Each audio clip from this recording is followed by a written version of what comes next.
نحمده ونستعينه ونستغفره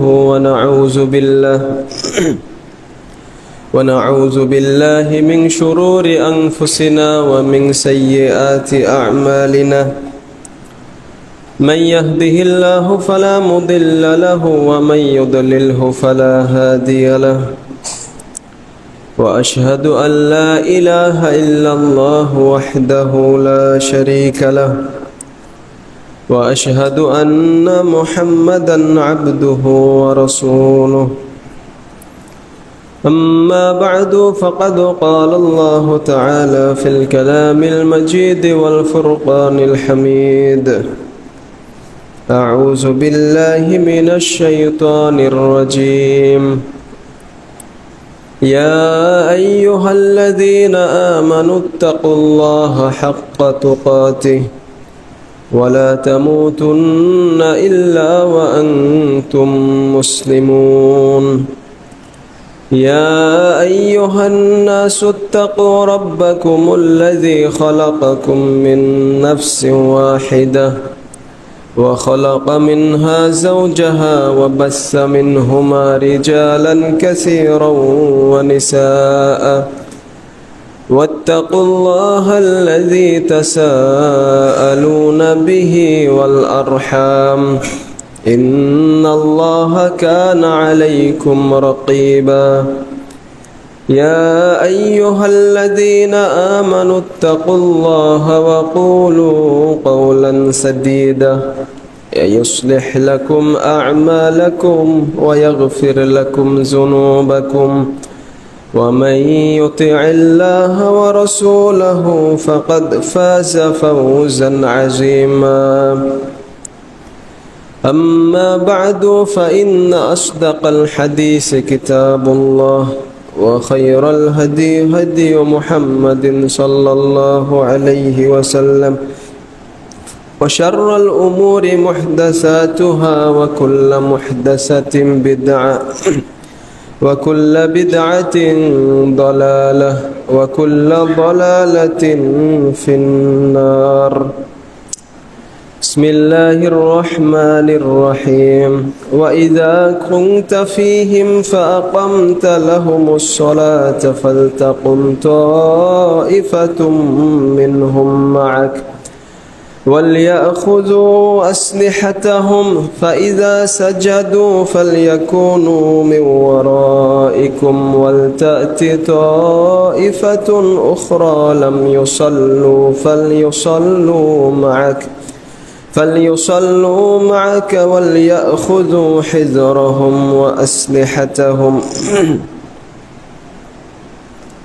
আলহামদুলিল্লাহ, যাবতীয় প্রশংসা একমাত্র আল্লাহ রাব্বুল আলামিনের জন্য, যে মহান রব আমাদেরকে এই জুমার সালাতে উপস্থিত হওয়ার তৌফিক দান করলেন। সে আল্লাহ তাআলা শুকরিয়া আদায় করছি, আলহামদুলিল্লাহ। অতঃপর সালাত এবং সালাম নাজিল হোক সর্বশ্রেষ্ঠ নবী এবং রাসূল মুহাম্মদ সাল্লাল্লাহু আলাইহি ওয়াসাল্লামের উপর। আল্লাহুম্মা সাল্লি ওয়া সাল্লিম আলাইহি। আজকে জুমার খুতবায় যে বিষয়টা আলোচনা করব সেটা হচ্ছে আমাদের সালাফদের জামাতের সাথে সালাত আদায় করাতে তাদের আদর্শ, সালাফদের অবস্থা। এই বিষয়টা অত্যন্ত গুরুত্বপূর্ণ। আজকে জুমার খুতবায় এই বিষয়টা তুলে ধরার চেষ্টা করব ইনশাআল্লাহ। ওয়া মা তৌফিকি ইল্লা বিল্লাহ। আল্লাহ তাআলা তিনি প্রত্যেক মুসলিমের ওপর দিনে এবং রাতে 5 ওয়াক্ত সালাত ফরজ করেছেন। আর এই সালাত তিনি ফরজ করেছেন জামাতের সাথে। সালাত আদায় করতে হবে জামাতের সাথে। সালাত আদায় করা ফরজ, ঠিক অনুরূপ জামাতের সাথে সালাত আদায় করা আরেকটা ফরজ বিধান। যদিও জামাতে সালাত আদায় এর হুকুম নিয়ে বেশ কয়েকটা মত দেখতে পাওয়া যায়। আমাদের সালাফদের মধ্যে একদল আলেমের মতে জামাতে সালাত আদায় করা হচ্ছে শর্ত, সালাতের শর্ত। মানে কেউ যদি শারঈ ওজোর ছাড়া জামাতের সাথে সালাত আদায় না করে তাহলে তার সালাতই হবে না, বাতিল বলে গণ্য হবে। এই একটা মত, যেটা শাইখুল ইসলাম ইবনে তাইমিয়া রাহিমাহুল্লাহর প্রসিদ্ধ মত ছিল। আর দ্বিতীয় মত হচ্ছে জামাতে সালাত আদায় করা হচ্ছে ফরজ। কেউ যদি জামাতে উপস্থিত না হয় তাহলে তার গুনাহ হবে, কিন্তু সালাত বাতিল হবে না। এই একটা মত। তৃতীয় মত হচ্ছে জামাতে সালাত আদায় করা হচ্ছে ফরজে কিফায়া। কিছু সংখ্যক মানুষ জামাতে সালাত আদায় করলেই সেটা আদায় হয়ে যাবে, যেটা শাফি মাযহাবের মত। আর চতুর্থ মত হচ্ছে জামাতে সালাত আদায় করা হচ্ছে সুন্নাহ, তবে এটা সুন্নাতে মুআক্কাদা, যার তাগিদ দেওয়া হয়েছে। তো আজকে এই মাসআলাগুলোতে আমি যাব না। আজকে আমি যেটা তুলে ধরবো সেটা হচ্ছে জামাতে সালাত আদায় করার হুকুম এবং জামাতে সালাত আদায় করার গুরুত্ব এবং সালাফদের অবস্থা। এই পয়েন্টটা আলোচনা করব। আমি মাসআলার কোনটা মারজুহ কোনটা রাজহ এটা খণ্ডন করতে যাব না আজকে। এই মাসআলাগুলোর মধ্যে শুধু এতটুকু জানেন যে প্রাধান্যযোগ্য মাসআলা হচ্ছে জামাতে সালাত আদায় করা হচ্ছে ফরজ, যেটা দ্বিতীয় মত বললাম। জামাতে সালাত আদায় করা পুরুষদের জন্য এটা ফরজ। কেউ যদি শারঈ ওজর ছাড়াই জামাতে উপস্থিত না হয় তাহলে তার গুনাহ হবে, তবে সালাত বাতিল হবে না। সালাত বাতিল হবে না। কেন সালাত বাতিল হবে না তার দলিল সহিহ বুখারী এবং মুসলিমে ইবনে ওমর রাদিয়াল্লাহু তাআলা আনহুমা থেকে বর্ণিত হাদিস, যে রাসূলুল্লাহ সাল্লাল্লাহু আলাইহি সাল্লাম বলেছেন যে সালাতুল জামাআতি আফদালু মিন সালাতিল ফাজরি বি27 দারাজা। যে একাকী সালাত আদায় করার চেয়ে জামাতে সালাত আদায় করাতে 27 গুণ বেশি ফজিলত হয়। 27 গুণ। আরেক বর্ণনাতে আছে যে সালাতুর রাজুলি ফি জামাআহ তুদাআফু আলা সালাতিহি ফি বাইতিহি ওয়া ফি সুকিহি 25 দারাজা। যে কোনো ব্যক্তির বাড়িতে অথবা বাজারে সালাত আদায় করার চেয়ে জামাতে সালাত আদায় করাতে 25 গুণ বেশি নেকি আছে। এই হাদিস যদি একটু খেয়াল করেন বুঝতে পারবেন যে একাকী সালাত আদায় করলে সালাত বাতিল হয় না। রাসূলুল্লাহ সাল্লাল্লাহু আলাইহি ওয়াসাল্লাম বলছেন একাকী সালাত আদায় করলে যে নেকি পাবে জামাতে সালাত আদায় করলে 27 গুণ বেশি নেকি পাবে। তার মানে একাকী সালাত আদায় করা সেই সালাত সহি বলেই তো সে নেকি পাবে, নইলে তার নেকি হবে না। তার মানে বোঝা যাচ্ছে যে একাকী সালাত আদায় করলেও সে সালাত হবে, কিন্তু জামাত ত্যাগ করার কারণে তার গুনাহ হবে, বড় গুনাহ হবে। আর রাসূলুল্লাহ সাল্লাল্লাহু আলাইহি সাল্লামের ধমকির আওতাভুক্ত হবে, যেটা আমরা সামনে বলবো। এখন যে বিষয় যে এক হাদিসে 25 গুণ, এক হাদিসে 27 গুণ মর্যাদা, এর ব্যাখ্যা কি? এ বিষয়ে আমাদের সালাফদের ব্যাখ্যা গ্রন্থ যদি দেখেন বহু ব্যাখ্যা পাবেন, তবে সুন্দর একটা ব্যাখ্যা করেছেন ইমাম নববী রাহিমাহুল্লাহ তার সহিহ মুসলিমের ভাষ্য। ওখানে উল্লেখ করেছেন যে কোন হাদিসে 25 গুণ, কোন হাদিসে 27 গুণ বলা হয়েছে রাসূলুল্লাহ সাল্লাল্লাহু আলাইহি সাল্লামের উপরে যখন যেই ওহী নাজিল হয়েছে তখন সেই কথা বলেছেন। এক সময় আল্লাহ তাআলা তাকে জানিয়েছেন যে 25 গুণ নেকি হবে, তখন তিনি বলেছেন যে জামাতে সালাত আদায় করলে 25 গুণ নেকি হবে।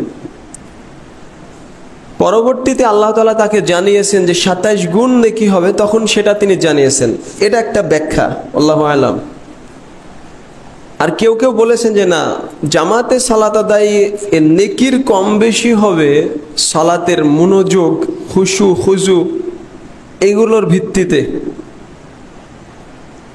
যার সালাতে মনোযোগ, খুশু খুজু বেশি থাকবে, যে যত সর্বোত্তম ভাবে সালাত আদায় করবে তার সালাতের নেকি তত বেশি হবে, এই একটা ব্যাখ্যা। আল্লাহু আ'লাম বিসওয়াব। তো জামাতে সালাত আদায় করা যে ফরজ, আবশ্যক, এটা আমরা পবিত্র কোরআন এবং হাদিসের বহু দলিল দ্বারা বুঝতে পারি। পবিত্র কোরআনে দুইটা আয়াত উল্লেখ করি। আল্লাহ তাআলা বলছেন সূরা নিসার যুদ্ধের অবস্থার কথা বর্ণনা করে আল্লাহ তাআলা বলছেন, যখন অত্যন্ত ভীতিকর একটা পরিবেশ, যে কোনো সময় শত্রুর আক্রমণ হতে পারে, এই ধরনের ভয়াবহ অবস্থাতেও আল্লাহ তাআলা তার নবী সাল্লাল্লাহু আলাইহি সাল্লামকে নির্দেশ দিচ্ছেন, ওয়াইযা কুনতা ফীহিম ফাআকামতা লাহুমুস সালাহ, আপনি যখন তাদের মাঝে, সাহাবীদের মধ্যে থাকবেন, তখন তাদেরকে নিয়ে আপনি জামাতে সালাত কায়েম করুন, জামাতে সবাই মিলে সালাত আদায় করেন। ফালতাকুম তাইফাতুম মিনহুম মাআক, আপনার সাহাবীদের মধ্যে একটা দল যাতে আপনার সাথে দাঁড়ায়। সালাতুল খাউফ, ভয়ভীতির সালাতের বেশ কিছু ধরন আছে, বিস্তারিত অন্যদিন বলা যাবে। তার মধ্যে একটা ধরন হচ্ছে এই যে মুসলিমরা দুই ভাগে বিভক্ত হবে, এক দল শত্রুর দিকে থাকবে, আরেক দল ইমামের সাথে সালাত পড়বে। যখন এই প্রথম দল এক রাকাত পড়ে নিজে নিজে আবার আরেক রাকাত পড়ে নেবে, দিয়ে চলে যাবে, তখন দ্বিতীয় দল আসবে, ইমামের সাথে আরেক রাকাত পড়বে। তাহলে ইমামের দুই রাকাত হলো। এবার দ্বিতীয় দলে যেহেতু এক রাকাত হলো, তারা আবার এক রাকাত পড়ে তখন চলে যাবে। মাশহুর একটা বর্ণনা, অনেক পদ্ধতি আছে সালাতুল খাউফের। তো আল্লাহ তাআলা বলছেন, যখন আপনি তাদের মাঝে থাকবেন তখন তাদেরকে নিয়ে সালাত আদায় করবেন, একটা দল যাতে আপনার সাথে দাঁড়ায়।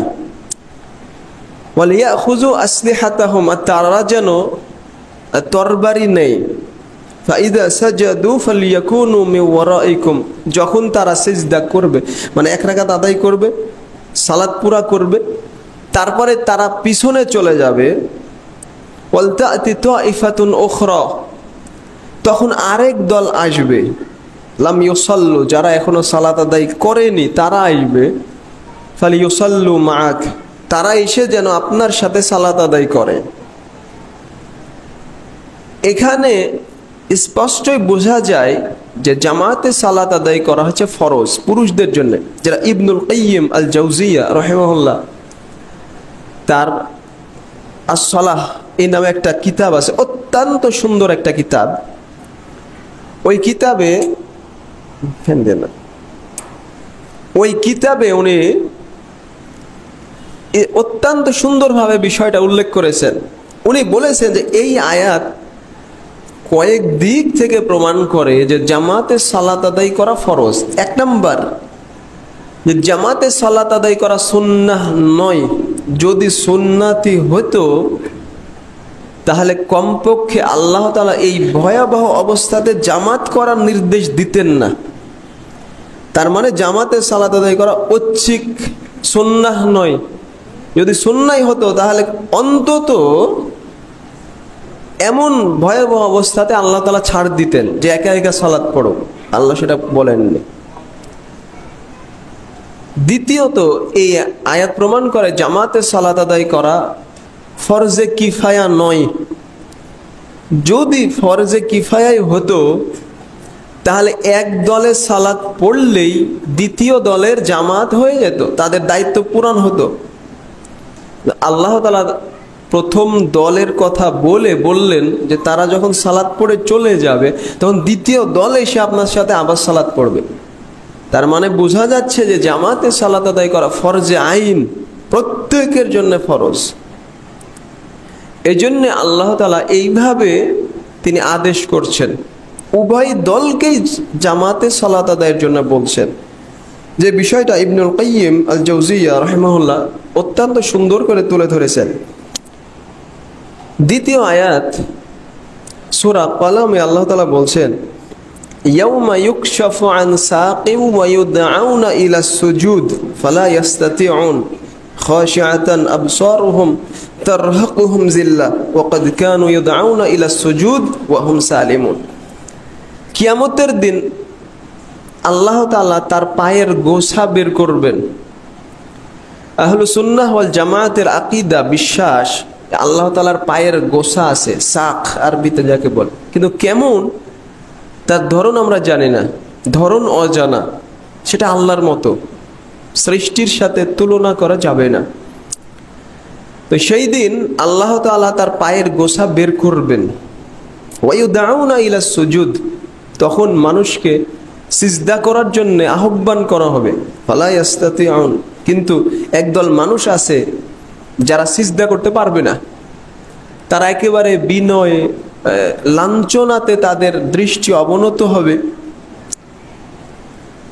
কারণ তাদেরকে দুনিয়াতে সিজদা করার জন্য আহ্বান করা হতো, কিন্তু তারা সিজদা করতো না। এই এক শ্রেণীর মানুষ কারা? কাদেরকে সিজদা করার জন্য আহ্বান করা হতো কিন্তু সিজদা করতো না? এই নিয়ে আমাদের সালাফদের মধ্যে এই আয়াতের তাফসিরে বিভিন্ন তাফসির পাবেন, অত বলার সময় নাই। একটা শুধু বলবো আজকের প্রসঙ্গে, সেটা হচ্ছে এই আয়াতের তাফসির, একটা তাফসির হচ্ছে তারা হচ্ছে ওই সব মানুষ যারা জামাতে উপস্থিত হয়নি, তারা সিজদা করতে পারবে না। যদি এই আয়াতে মুনাফিকদের কথা এক তাফসিরে আছে, বিভিন্ন তাফসির আছে, তবে একটা তাফসির হচ্ছে, যেটা তাফসির আত-তাবারিতে দেখতে পারেন, আর হাফিজ আয-যাহাবী রাহিমাহুল্লাহ তার কিতাবুল কাবায়ের এই কিতাবে উনি সুন্দর আলোচনা করেছেন, ওটাও দেখতে পারেন। যে এই আয়াতের একটা তাফসির হচ্ছে কিয়ামতের দিন আল্লাহর সামনে তারা সিজদা করতে পারবে না ওই সব মানুষ যারা দুনিয়াতে জামাতে সালাত আদায় করেনি। ইব্রাহিম আত-তাইমি রাহিমাহুল্লাহ বলেন, ইয়ানি ইলা সালাতিল মাকতুবাতি বিল আযান ওয়াল ইকামা, তাদেরকে আযান এবং ইকামাত দিয়ে ডাকা হতো কিন্তু তারা সালাতে আসেনি, ফরজ সালাতে, সালাতুল মাকতুবা। সাঈদ ইবনুল মুসাইয়িব রাহিমাহুল্লাহ বলেন, কানু ইয়াসমাউনা হাইয়া আলাস সালাহ হাইয়া আলাল ফালাহ ফালা ইউজিবুন ওয়া হুম আসিহা সালিমুন। তারা হাইয়া আলাস সালাহ এবং হাইয়া আলাল ফালাহ সালাতের ডাক শুনতো, কিন্তু তারা সুস্থ নিরাপদ থাকার পরেও সালাতে উপস্থিত হতো না। এই জন্য কিয়ামতের দিন তারা সিজদা করতে পারবে না। নাসাল্লাল্লাহু আল আফিয়া। চিন্তা করতে পারেন, কাব আল আহবার তিনি বলছেন, ওয়াল্লাহি মা নাযালাত হাযিহিল আয়া ইল্লা ফিল লাযিনা তাখাল্লাফু আনিল জামাআ। কাব আল আহবার বলছেন, আল্লাহর কসম, এই আয়াত শুধুমাত্র তাদের জন্যই নাজিল হয়েছে যারা জামাত থেকে পিছিয়ে থাকে, তারা কিয়ামতের দিন সিজদা করতে পারবে না। তিনি ওয়াল্লাহি বলে বলছেন, আল্লাহর কসম। তাহলে জামাতে সালাত আদায় না করার এর চাইতে বড় শাস্তি আর কি হতে পারে? কিয়ামতের দিন আপনি লাঞ্ছিত হবেন, অপমানিত হবেন, সিজদা করতে পারবেন না, জাহান্নামীদের অন্তর্ভুক্ত হবেন। এর চেয়ে বড় লাঞ্ছনা আর কি হতে পারে? এরপরে কিছু হাদিস উল্লেখ করি জামাতের গুরুত্ব সম্পর্কে। সহিহ বুখারী এবং মুসলিমের হাদিস। আবু হুরায়রা রাদিয়াল্লাহু তাআলা আনহু বলেন, রাসূলুল্লাহ সাল্লাল্লাহু আলাইহি সাল্লাম বলেছেন, ওয়াল্লাযী নাফসি বিয়াদিহি লাকাদ হামামতু আন আমুরা বিহাতাবিন ফায়ুহতাতাব সুম্মা আমুরা বিস-সালাহ ফায়ুআযান লাহা সুম্মা আমুরা রাজুলান ফায়াউম্মান নাস সুম্মা উখালিফা ইলা রিজালিন ফাউহাররিকা আলাইহিম বুয়ুতাহুম বিন-নার। নাসাল্লাল্লাহু আল-আফিয়া। উনি বলছেন, ওই সত্তার কসম যার হাতে আমার প্রাণ, আমার ইচ্ছা হয় যে আমি লোকদেরকে আদেশ করি যে কিছু লাকড়ি খড়ি কাঠ সংগ্রহ করা হোক, আর একজনকে আদেশ করি সালাতের আজান দিতে এবং একজনকে আদেশ করি সালাতের ইমামতি করতে। তারপর আমার ইচ্ছা হয় ওই সব মানুষের বাড়িতে চলে যায় যারা জামাতে আসেনি, আমার ইচ্ছা হয় যে তাদের বাড়ি আমি আগুন দিয়ে পুড়িয়ে দিই। ওয়াল্লাযী নাফসি বিয়াদিহি, ওই সত্তার কসম যার হাতে আমার প্রাণ, লাউ ইয়ালামু আহাদুহুম আন্নাহু ইয়াজিদু আরকান সামিনান আও মিরমাতাইন হাসানাতাইন লাশাহিদাল আইশা। যদি তারা জানতো যে এশার সালাতে আসলে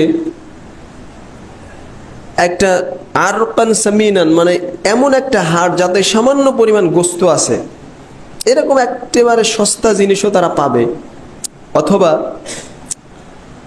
মিরমাতাইন হাসানাতাইন ছাগলের খুর এরকম একেবারে নগণ্য জিনিস পাবে, এটা যদি তারা জানতো তাহলেও তারা এশার সালাতে আসতো।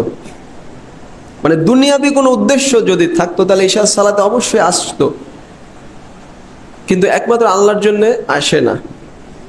এই জন্য রাসূলুল্লাহ সাল্লাল্লাহু আলাইহি সাল্লাম তার বাড়িঘর পুড়িয়ে দিতে চাইলেন। রাসূলুল্লাহ, আপনি চিন্তা করতে পারেন,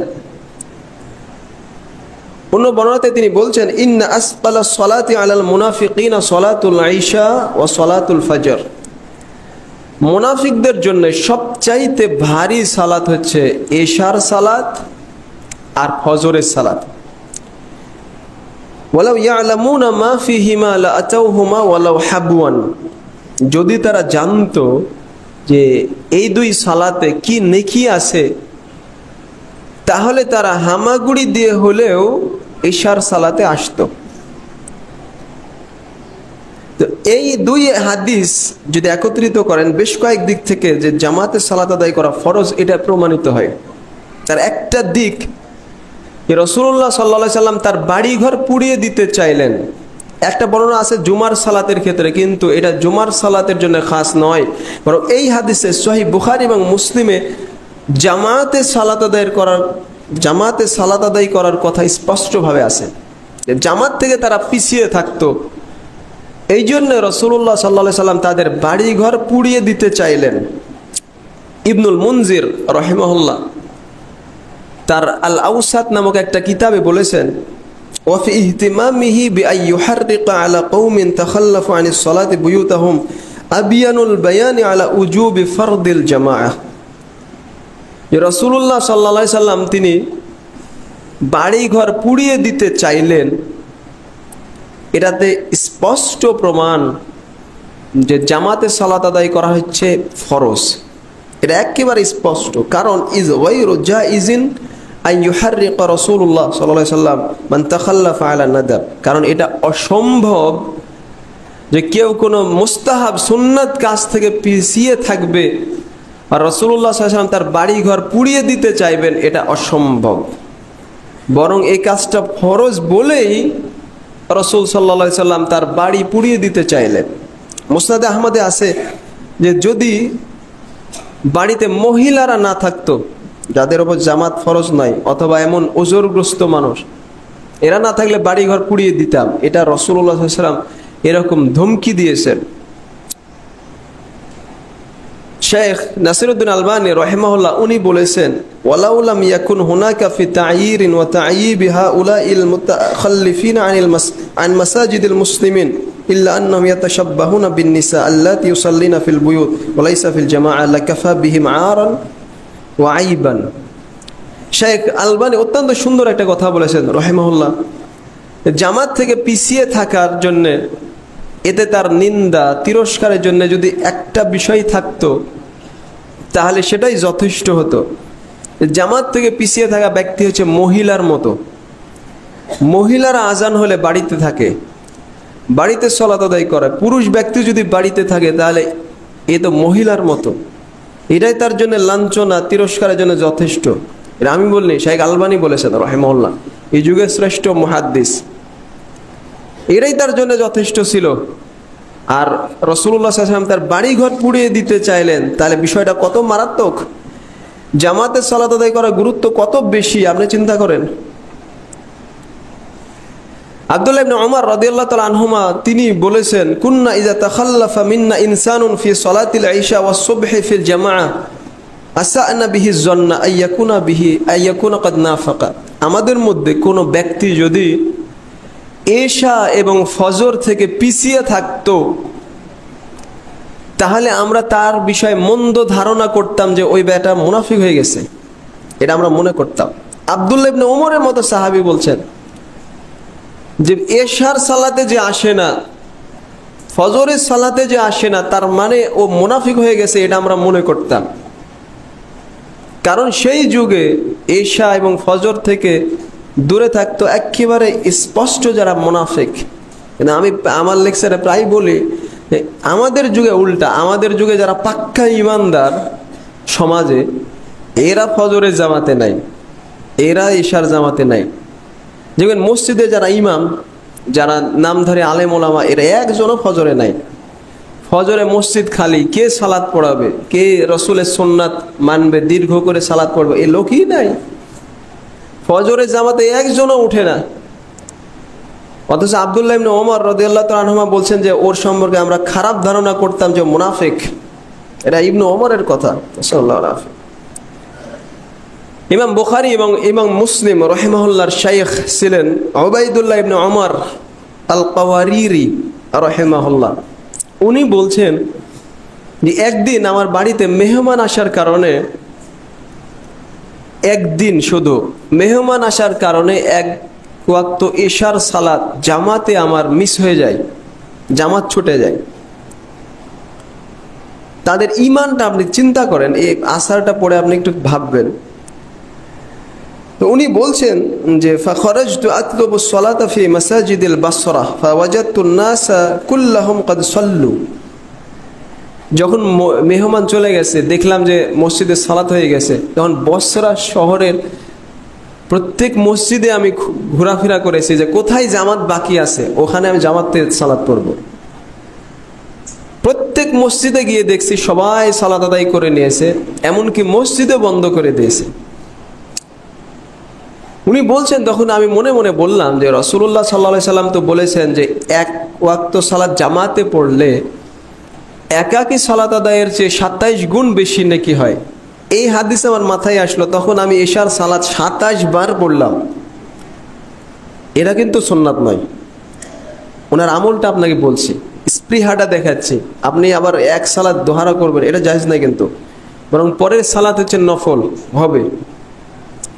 উনি বলছেন আমি এশার সালাত 27 বার আদায় করলাম, দিয়ে আমি ঘুমিয়ে গেছি।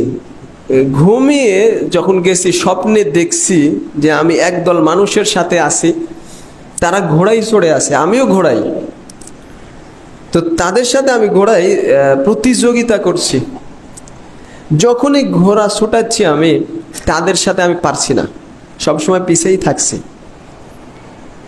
তো ওই দলের একজন বলছে যে লা তাতা ফারাসাক ফালাস্তাতাল হাকানা ফালাস্তাতাল হাকুনা, যে তুমি তোমার ঘোড়াকে এভাবে ক্লান্ত দিও না, ক্লান্ত করো না, তুমি আমার সাথে আসতে পারবে না। তা আমি বলছি, ঘুমের মধ্যে বলছি যে কেন আমি আসতে পারবো না ওখানে? তো ওই ব্যক্তি বলছেন কারণ লিআন্না সাল্লাইনাল ইশা ফি জামাআহ ওয়া আনতা সাল্লাইতা ওয়াহদাক, কারণ আমরা জামাতে ইশার সালাত পড়েছি আর তুমি একা সালাত পড়েছো, তাই তুমি 27 বার কেন অসংখ্যবার সালাত আদায় করলেও তুমি আমাদের স্তরে পৌঁছতে পারবে না। উনি স্বপ্নে দেখছেন, এটা দেখেই উনি জাগ্রত হয়ে গেছেন, একেবারে চিন্তিত অবস্থায়। সিরাহ জীবনের কিতাবগুলোতে এই সুন্দর একটা আসার আপনারা পাবেন যে শেখ ইমাম বুখারী এবং মুসলিম রাহিমাহুল্লাহর শেখ, তাদের জীবন কেমন ছিল। শিক্ষক যদি এরকম আদর্শবান না হয়, ছাত্র কিভাবে হবে বলেন? শিক্ষক যদি পাক্কা দুনিয়াদার হয়, তাহলে ছাত্র কিভাবে হবে? আমার একটা লেকচার আছে, শুনবেন নেটে, খুবই গুরুত্বপূর্ণ একটা লেকচার, যে সন্তান প্রতিপালনে আমাদের সালাফদের ভূমিকা। শুনবেন তো ইনশাআল্লাহ, একদিন এখানে খুতবা দিবনি। সন্তান প্রতিপালনে আমাদের সালাফদের ভূমিকা, কিভাবে তারা সন্তান লালন পালন করতেন। ওখানে একটা পয়েন্ট আমি বলেছি যে আপনার সন্তানকে পড়াতে হবে এমন শিক্ষকের কাছে যার আদর্শ আছে, যার মধ্যে ইখলাস আছে। যেই শিক্ষক দুনিয়াদার, ছাত্র ওই রকমই হবে। শিক্ষক যদি ওয়াজ করে ব্যবসা করে, ছাত্র কি হবে? ও তো ওয়াজ করে ব্যবসা করবে, ধর্ম বিক্রি করবে। শিক্ষক যদি ফজরে জামাতে হাজির না হয়, তাহলে ছাত্র কি হবে? ও তো ওরকমই হবে। কিন্তু ইমাম বুখারী এবং মুসলিম রাহিমাহুল্লাহ শাইখের কথা চিন্তা করেন, এই আসারটা, সুবহানাল্লাহ। তারপরে বিষয় 5 নম্বর দলিল, সহিহ মুসলিমের হাদিস, যে এক অন্ধ সাহাবী রাসূলুল্লাহ সাল্লাল্লাহু আলাইহি সাল্লামের কাছে আসলেন। কোন কোন বর্ণনাতে তার নাম আছে আব্দুল্লাহ ইবনে উম্মে মাকতুম, কেউ কেউ বলেছেন যে না আব্দুল্লাহ ইবনে উম্মে মাকতুম, কিন্তু তার নামের বিষয়ে দ্বিমত আছে। কেউ কেউ বলেছেন তার নাম আব্দুল্লাহ, কেউ কেউ বলেছেন আমর, আল্লাহু আলাম। ওই অন্ধ সাহাবী এসে রাসূলুল্লাহ সাল্লাল্লাহু আলাইহি সাল্লামকে বলছে, হে আল্লাহ রাসূল সাল্লাল্লাহু আলাইহি সাল্লাম, লাইসা লিকাইদুন ইয়াকুদুনি ইলাল মসজিদ, যে আমার এমন কোনো মানুষ নাই যে আমাকে মসজিদে নিয়ে আসবে। তো তিনি রাসূলুল্লাহ সাল্লাল্লাহু আলাইহি সাল্লামের কাছে ছাড় চাইলেন বাড়িতে সালাত আদায় করার জন্য।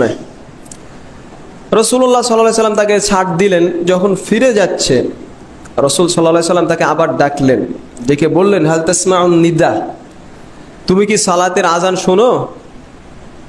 ওই ব্যক্তি বলছে, হ্যাঁ আমি আজান শুনতে পাই। তিনি বললেন, ফাআজিব, তাহলে অবশ্যই উত্তর দিবে, মানে সালাতে আসবে। আবু দাউদের বর্ণনাতে আছে, উনি বলছিলেন, হে আল্লাহর রাসূল সাল্লাল্লাহু আলাইহি সাল্লাম, আনা দরির শাসিউদ দার ওয়ালিয়া কাইদুন লা ইউলাইমুনি, যে আমি একজন অন্ধ সাহাবী, আমার বাড়ি মসজিদ থেকে অনেক দূরে, আমার এমন কোনো মানুষ নাই যে আমাকে মসজিদে নিয়ে আসবে, তা আমি কি বাড়িতে সালাত আদায় করতে পারি? রাসূল সাল্লাল্লাহু আলাইহি সাল্লাম বললেন, তাসমাউন নিদা, তুমি কি সালাতে আজান শোনো? সাহাবী বলছেন, হ্যাঁ আজান শুনি। তিনি বললেন, মা আজিদু লাকা রুখসা, সুবহানাল্লাহ, আমি তোমার জন্য কোনো রুখসাত দেখছি না, কোনো ছাড় নাই। এটা রাসূল বলছেন অন্ধ সাহাবীকে। অন্য বর্ণনাতে আছে যে সাহাবী এসে বলছেন, ইন্নাল মদিনাতা কাসীরুল হাওয়ামি ওয়াস সিবা, মদিনাতে অনেক বিচ্ছু এবং হিংস্র পশুর বসবাস। তো তিনি এই ওজরগুলো পেশ করে রাসূলের কাছে ছাড় অনুমতি চাইছেন। রাসূল বললেন, তুমি কি তাসমা হাইয়া আলাস সালাহ হাইয়া আলাল ফালাহ, এটা শুনো, হাইয়া আলাস সালাহ হাইয়া আলাল ফালাহ শুনতে পাও? বলছে হ্যাঁ। তো তিনি বললেন, ফাহাইয়া হালা, মানে তাআল, আসবে, তাহলে অবশ্যই সালাতে আসবে। চিন্তা করেন এই সাহাবীর ওজর কতগুলো, একদিক থেকে অন্ধ সাহাবী, দুই বাড়ি মসজিদ থেকে অনেক দূরে, তিন বাড়ি থেকে তাকে নিয়ে আসবে এই লোক নাই, চার মদিনায় নিরাপদ নয় রাত্রে, অনেক বিচ্ছু এবং হিংস্র পশু। এতগুলো ওজর পেশ করে তিনি ছাড় চাচ্ছেন, অথচ রাসূলুল্লাহ সাল্লাল্লাহু আলাইহি ওয়াসাল্লাম বলছেন, মা আজিদু লাকা রুখসা, তোমার জন্য কোনো ছাড় নাই। চিন্তা করেন একজন অন্ধ সাহাবী, ইমাম যাহাবী রাহিমাহুল্লাহ তার কিতাবুল কাবাইরে লিখেছেন এই বিষয়টা। আপনি চিন্তা করেন যে অন্ধ সাহাবী, এতগুলো ওজর, তার জন্য কোনো ছাড় নাই। ফাকাইফা বিমান ইয়াকুনু সহিহুল বাসার সালিমান লা উযরা লাহু, ইমাম যাহাবীর কথা। তাহলে যার দৃষ্টিশক্তি আছে, ভালো দৃষ্টিশক্তি, সে নিরাপদ, কোনো ওজর নাই, তাহলে কিভাবে সে জামাত থেকে পিছিয়ে থাকতে পারে? এটা হয় না। সে কিভাবে জামাত থেকে পিছিয়ে থাকতে পারে? এই জন্যই আব্দুল্লাহ ইবনে আব্বাস রাদিয়াল্লাহু তাআলা আনহুমাকে জিজ্ঞেস করা হয়েছিল এক ব্যক্তি সম্পর্কে, ইয়াসুমুন নাহার ওয়া ইয়াকুমুল লাইল ওয়া লা ইউসাল্লি ফি জামাআহ, যে কোনো ব্যক্তি সারা রাত সালাত আদায় করে, দিনের বেলা সিয়াম পালন করে, কিন্তু জামাতে আসে না, এর বিধান কি? তা আব্দুল্লাহ ইবনে আব্বাস বলেছেন যে ইন মাতা আলা হাযা ফাহুয়া ফিন্নার, এই ব্যক্তি যদি এই অবস্থায় মারা যায় তাহলে সে জাহান্নামী। আব্দুল্লাহ ইবনে আব্বাস এই উম্মতের শ্রেষ্ঠ মুফাসসির, আর রাসূলুল্লাহ সাল্লাল্লাহু আলাইহি সাল্লাম যার জন্য খাসভাবে তাফসিরের দোয়া করেছিলেন, সে আব্দুল্লাহ ইবনে আব্বাস বলছেন যে এই ব্যক্তি এই অবস্থায় যদি মারা যায় সে জাহান্নামী, জান্নাতে যেতে পারবে না। এ ধরনের অনেক অনেক আসার পাবেন, সময় মিলছে না, অনেক আসার পাবেন যেগুলোতে আব্দুল্লাহ ইবনে আব্বাস ফতোয়া দিয়েছেন, বলেছেন যে সারাই ওজর ছাড়া যদি জামাতে না আসে ও সালাতে হবে না, এই বলে তিনি ফতোয়া দিয়েছেন আব্দুল্লাহ ইবনে আব্বাস রাদিয়াল্লাহু তাআলা আনহুমা। শেখ ইবনে উসাইমিন রাহিমাহুল্লাহ উনি বলেছিলেন এই অন্ধ সাহাবীর হাদিস উল্লেখ করে, ফাদাল্লা যালিকা আলা উজুবি সালাতিল জামাআতি আলাল আ'মা ওয়া আন্নাল আমা লাইসা উযরান ফি তারকিল জামাআ, এই হাদিস প্রমাণ করে যে অন্ধ ব্যক্তির ওপরেও জামাতে সালাত আদায় করা ফরজ। অন্ধত্ব এটা শরঈ কোনো উযর নয়। তাহলে একজন সুস্থ সবল মানুষের জন্য কিভাবে ওজর হতে পারে? আপনি কিভাবে ফজরের আজান হচ্ছে আর ঘুমিয়ে আছেন? এটা হয় কিভাবে? অসম্ভব। মুসলিম কিভাবে এটা, মুসলিমের কাজ কিভাবে এটা হতে পারে? এটা হয় না। এই হাদিসে আরো একটা মাসালা, সেটা হচ্ছে জামাত হতে হবে মসজিদে। আপনি বাড়িতে জামাত করবেন সেটা চলবে না, বরং যেখানে আজান হয় ওখানে আসতে হবে। তাই শাইখ ইবনে উসাইমিন বলছেন যে ওয়াদাল্লা যালিকা আইযান আলা আন্নাহা তাজিবু ফিল মসজিদ। এই হাদিস আরো প্রমাণ করে যে আপনার জন্য আবশ্যক হলো মসজিদে আসা। আব্দুল্লাহ ইবনে ওমরকে রাসূল, আব্দুল্লাহ ইবনে উম্মে মাকতুমকে রাসূল সাল্লাল্লাহু আলাইহি ওয়াসাল্লাম বললেন না যে যা বাড়িতে জামাত করে নিও, বলেননি। বলেছেন যে হাইয়া আলাস সালাহ শুনতে পাও, হ্যাঁ তাহলে ওখানে আসতে হবে। বাড়িতে কয়েকজন মিলে জামাত করবেন এটা চলবে না, মসজিদে উপস্থিত হতে হবে। এই হাদিস আরো প্রমাণ করে, যেটা আমাদের অনেক সালাফে সালেহিন উল্লেখ করেছেন, যে জামাতে সালাত আদায় করা যে ফরজ, এই বিষয়ে আমাদের সালাফদের মাঝে ইজমা ছিল। কি ছিল? ইজমা ছিল। সাহাবীরা সবাই একমত ছিলেন জামাতে সালাত আদায় করা ফরজ, যেটা এই হাদিস ইঙ্গিত করে। সাহাবীদের মাঝে প্রসিদ্ধ ছিল বলেই এই অন্ধ সাহাবী এসে অনুমতি চাচ্ছেন। যদি সাহাবীগণ জানতেন যে জামাতে সালাত আদায় করা উচিত, তাহলে কোশ্চিন কালেও আব্দুল্লাহ ইবনে উম্মে মাকতুম অন্তত অন্ধ সাহাবী এসে অনুমতি চাইতেন না যে আমি বাড়িতে পড়ব। এটা অনুমতি চাওয়ার দরকার ছিল না। তার মানে সাহাবীদের মাঝে এটা প্রসিদ্ধ ছিল যে জামাতে সালাত আদায় করা আবশ্যক, ফরজ। এই জন্য আমাদের ওলামাগণ বলেছেন অনেকেই, সাহাবীদের মাঝে ইজমা ছিল যে জামাতে সালাত আদায় করা ফরজ।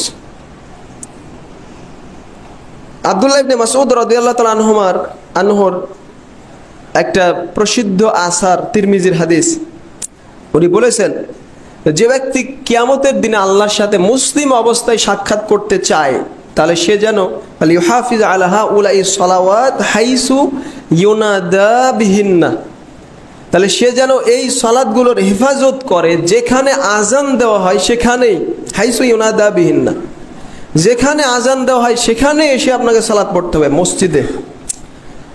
তিনি বলেছেন তোমরা যদি এই জামাতে সালাত ছেড়ে দাও তাহলে তোমরা তোমাদের নবীর আদর্শকে পরিত্যাগ করবে, আর যদি নবীর আদর্শকে পরিত্যাগ করো লাদালালতুম, তাহলে তোমরা গুমরাহ হয়ে যাবে। আমাদের সময় আমরা দেখতাম ওমা ইয়াতাখাল্লাফু আনহা ইল্লা মুনাফিকুন মালুমুন নিফাক, আমাদের সময় দেখতাম যে একেবারে সুস্পষ্ট মুনাফিক, সেই ছাড়া আর কেউ জামাত থেকে পিছিয়ে থাকতো না। ওয়ালাকাদ কানা আর-রাজুলু ইউতা বিহি ইউহাদা বাইনা আর-রাজুলাইন হাত্তা ইউকামা ফিস সাফ, এমনও মানুষ ছিল যে নিজে হেঁটে মসজিদে আসতে পারে না, দুইজনের কাঁধের উপরে ভর দিয়ে তাকে এসে কাতারে বসিয়ে দেওয়া হতো। দুইজনের কাঁধের উপরে ভর করে মসজিদে আসতো, এটা সালাফদের আদর্শ। রবিআ ইবনে খাইসাম এর উজ্জ্বল রাহিমাহুল্লাহ উজ্জ্বল দৃষ্টান্ত। ওনার এক পাশ অবশ হয়ে গিয়েছিল, প্যারালাইজড, কিন্তু উনি ফাকানা ইয়াখরুজু ইলা সালাতি ইয়াতাওয়াক্কাউ আলা রাজুলাইন, দুইজনের কাঁধের উপরে ভর করে তিনি জামাতে আসতেন। তাকে বলা হলো আপনার জন্য তো ছাড় আছে, আপনি ওজরগ্রস্ত, কেন আসেন? উনি বললেন হুয়া কামা তাকুলুন, হ্যাঁ তোমরা যেটা বলেছো সেটাই, যে আমার জন্য ছাড় আছে, কিন্তু আসমাউল মুআজ্জিন ফায়াকুল হাইয়া আলাস সালাহ হাইয়া আলাল ফালাহ ফামান ইসতাতাআ ইউজিবাহু ওয়ালাউ যাহফান আও হাবওয়ান ফালিয়াফআল। উনি বলছেন কিন্তু আমি যে আজান শুনি, মুয়াজ্জিন বলে হাইয়া আলাস সালাহ হাইয়া আলাল ফালাহ, তো তোমাদের কেউ যদি এই আজান শুনে তাহলে অবশ্যই যেন হামাগুড়ি দিয়ে হলেও মসজিদে আসে। রবিআ ইবনে খাইসাম বলছেন রাহিমাহুল্লাহ। তো আমাদের সালাফদের আদর্শ এমনই ছিল, তারা নিজে হেঁটে আসতে সক্ষম না হলেও অন্যের উপরে ভর করে হলে মসজিদে আসতেন। জামাতের ক্ষেত্রে নয়, শুধু জামাত তো আদায় করতেন, তাকবীরে উলা এটার পাওয়ার জন্যও সালাফদের মধ্যে ছিল অগাধ আগ্রহ। আপনি চিন্তাই করতে পারবেন না, তাকবীরে উলা, প্রথম তাকবীর যাতে মিস না হয় সেজন্য আমাদের সালাফদের আগ্রহটা আপনাকে দেখাই 2 মিনিট একটু খালি, যদি অনেক আমি নোট করে এনেছি আজকে। সালাফে সালেহিনের যদি কারো তাকবীরে উলা ছেড়ে যেত তাহলে তারা 3 দিন দুঃখ করতেন, আর যদি কারো জামাত ছুটে যেত কোনো ওয়াক্তে তাহলে 7 দিন তারা দুঃখ প্রকাশ করতেন, 7 দিন। সাঈদ ইবনে আব্দুল আজিজ রাহিমাহুল্লাহ তার জামাতে সালাত আদায় করা কোনো ওয়াক্ত যদি জামাত ছুটে যেত তাহলে তিনি কান্না করতেন, প্রবলভাবে কান্না করতেন। গাসসান বলছেন যে আমার ভাইয়ের ছেলে বিশর ইবনে মানসুর বলছেন, মা রাআইতু আম্মি ফাতাতু তাকবীরাতুল উলা, আমার চাচাকে আমি জীবনে কোনোদিনও দেখিনি যে এক ওয়াক্ত তাকবীরে উলা মিস হয়েছে, এটা আমি কোনোদিনও দেখিনি। তার ভাতিজা সাক্ষ্য দিচ্ছে। ওয়াকি' রাহিমাহুল্লাহ বলছেন, আম্মাশ রাহিমাহুল্লাহর বয়স ছিল 70 বছর, করিবাম মিন 70, প্রায় 70 বছর। লাম তাফুতু তাকবীরাতুল উলা, কোনো দিন তার তাকবীরে উলা মিস হতো না। 70 বছর বয়স, তাকবীরে উলা মিস হতো না কোনোদিন। ওয়াকি' রাহিমাহুল্লাহ বলছেন। মুহাম্মদ ইবনে সামা আল কাযী বলছেন, মাকাসতু 40 সানা লাম তাফুতনি আত-তাকবীরাতুল উলা ইল্লা ইয়াওমা ওয়াহিদা, 40 বছর এমন দিন অতিবাহিত হয়েছে আমার জীবনে, এক ওয়াক্ত সালাতও আমার তাকবীরে উলা ছুটেনি, শুধু একদিন এক ওয়াক্ত সালাত ছাড়া। ওই দিন আমার মা মারা গিয়েছিল, ওই দিন এক ওয়াক্ত সালাত আমার জামাত তাকবীরে উলা মিস হয়েছে, জামাত মিস হয়েছে। জামাত মিস হওয়ার কারণে ওই এক ওয়াক্ত সালাত আমি 25 বার আদায় করেছি। সাঈদ ইবনে মুসাইয়িব রাহিমাহুল্লাহ বলছেন, মা ফাতাতনি সালাতু ফি জামাআতিন মুনযু 40 সানা, 40 বছর এমন অতিবাহিত হয়েছে আমার এক ওয়াক্ত সালাত ও জামাত মিস হয়নি। সাঈদ ইবনে মুসাইয়িব বলছেন, তিনি বলছেন 30 বছর এমন সময় অতিবাহিত হয়েছে যে মুয়াজ্জিন আজান দিয়েছেন, আমি মসজিদে আছি, আজানের আগেই মসজিদে উপস্থিত হয়েছি 30 বছর যাবত। উনি আরো বলেছেন, মান হাফাজা আলা সালাওয়াতিল খামসি ফি জামাআ ফাকাদ মালা আল বাররা ওয়াল বাহরা ইবাদা, যে ব্যক্তি 5 ওয়াক্ত সালাত জামাতে আদায় করবে, এই হেফাজত করবে, তার আসমান জমিন ইবাদতে ভরপুর হয়ে যাবে, এত বেশি সালাত হবে, ইবাদত হবে। ওয়াকি' ইবনে জাররাহ রাহিমাহুল্লাহ বলছেন, মান তাহাওয়ানা বিতাকবীরাতিল উলা ফাগসিল ইয়াদাইকা মিন, যে ব্যক্তি তাকবীরে উলার বিষয়ে অলসতা করে, অবহেলা করে, তার থেকে তোমার 2 হাত মিটিয়ে নাও, মানে তার সাথে তোমার সম্পর্ক থাকতে পারে না। আমাদের সালামের কথা চিন্তা করেন, যার তাকবীরে উলা মিস হয়, তাকবীরে উলাতে অবহেলা করে, তার সাথে আপনার সম্পর্ক থাকতে পারে না। তাহলে যে জামাতেই পড়ে না তার সাথে, আর যে সালাতে আদায় করে না তার সাথে কিভাবে সম্পর্ক থাকে আপনি একটু চিন্তা করেন। সাল্লাল্লাহু আলাইহি ওয়াসাল্লাম, কারণ জামাতে সালাত আদায় করা, এটা যে না করা, এটা যে মুসিবত আমাদেরকে মনেই করে না। আর 1 মিনিট সময় নেব। হাতেম আল আসাম উনি বলছেন যে আমার এক ওয়াক্ত সালাত জামাত মিস হয়েছে। ফাআজ্জানি আবু ইসহাক আল বুখারী ওয়াহদাহু, আবু ইসহাক আল বুখারী একাই এসে শুধু আমাকে সান্ত্বনা দিচ্ছেন, আর কেউ নয়। আর যদি আমার এক সন্তান মারা যেত তাহলে কমপক্ষে 10,000 মানুষ আমাকে সান্ত্বনা দিত। উনি বলছেন, কারণ লিআন্না মুসিবাতাদ দ্বীন ইনদান নাস আহওয়ানু মিন মুসিবাতিদ দুনিয়া, কারণ মানুষের কাছে দ্বীনি মুসিবত একেবারেই হালকা দুনিয়াবি মুসিবতের চাইতে। এই জন্য জামাত ছুটে গেছে, মানুষের তেমন কোনো আক্ষেপ নাই, কিন্তু কোনো সন্তান মারা গেলে সবার আক্ষেপ। কিন্তু কোনটা বড় মুসিবত? দ্বীনি মুসিবত, এতে কোনো সন্দেহ নাই।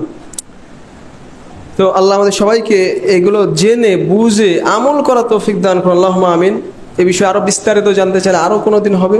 আর আমাদের সালাফদের কিতাব বেশি বেশি পড়বেন, তাহলে এগুলো পাবেন ইনশাআল্লাহ। আকুলু কাওলি হাযা আস্তাগফিরুল্লাহ লি ওয়া লাকুম ওয়া লিসাইরিল মুসলিমিন।